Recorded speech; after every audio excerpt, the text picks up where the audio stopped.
गोरखपुर गांव में चंदन नाम का एक हलवाई रहता था। चंदन बहुत ही बढ़िया और स्वादिष्ट मिठाई बनाता था।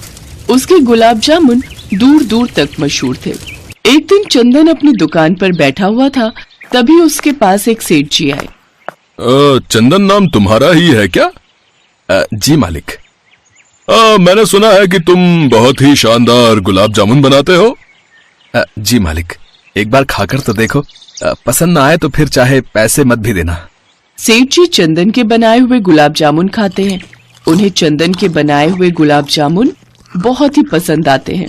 फिर वो चंदन से कहते हैं, तुम मेरे साथ शहर चलो चंदन, वहाँ मेरी बहुत बड़ी मिठाई की दुकान है, तुम वहाँ चलकर मिठाई बनाना।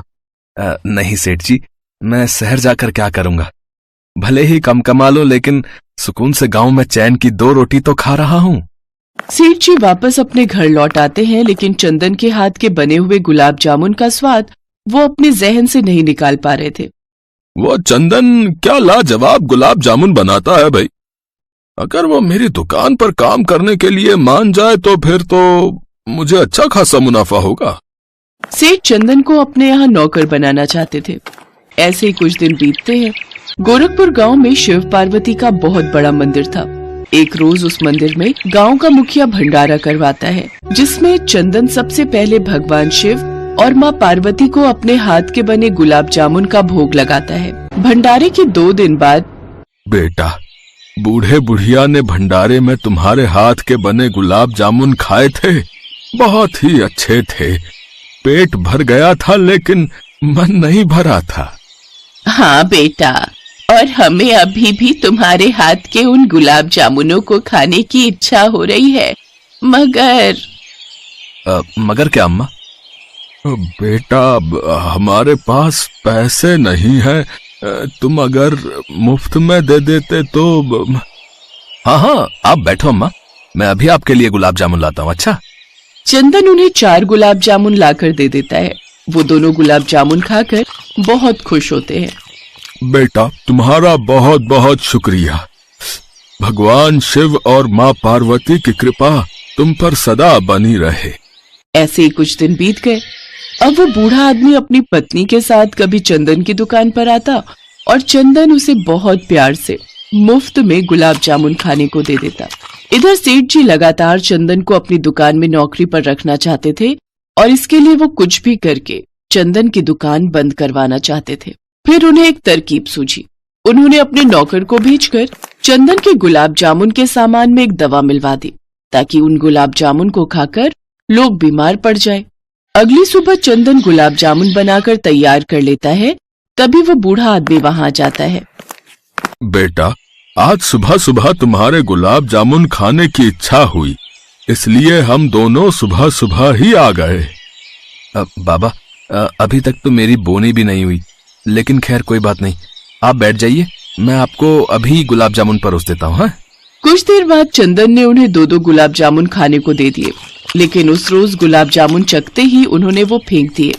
छी बेटा, ये गुलाब जामुन मत बेच, ये तो बहुत ही बेकार बने हैं।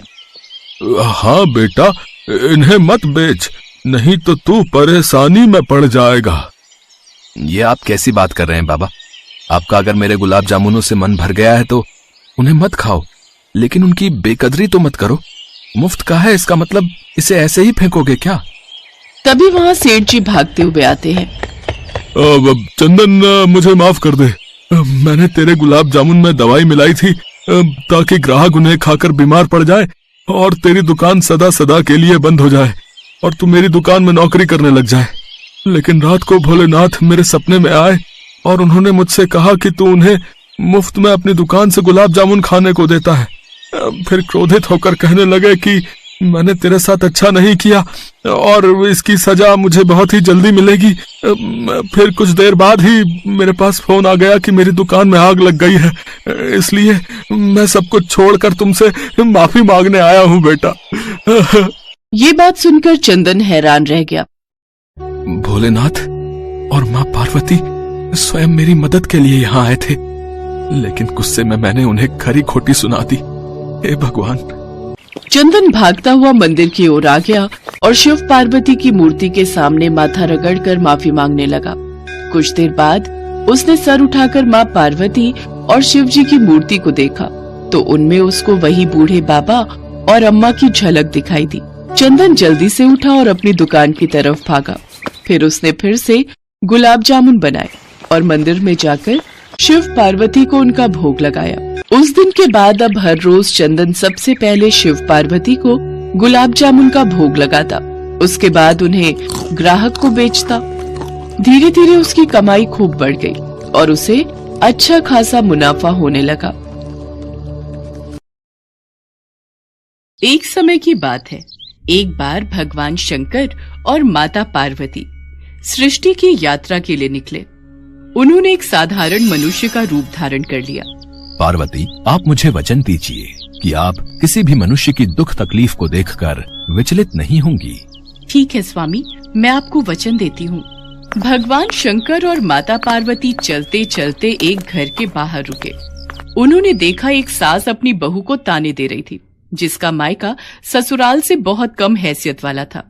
फिर भी माता पिता ने दान दहेज बहुत दिया, लेकिन धनी ससुराल में तो ये सब ऊंट के मुंह में जीरे के समान था। पता नहीं कैसे कंगालों से रिश्ता जोड़ लिया हमने। हमारी तो मती ही मारी गई थी।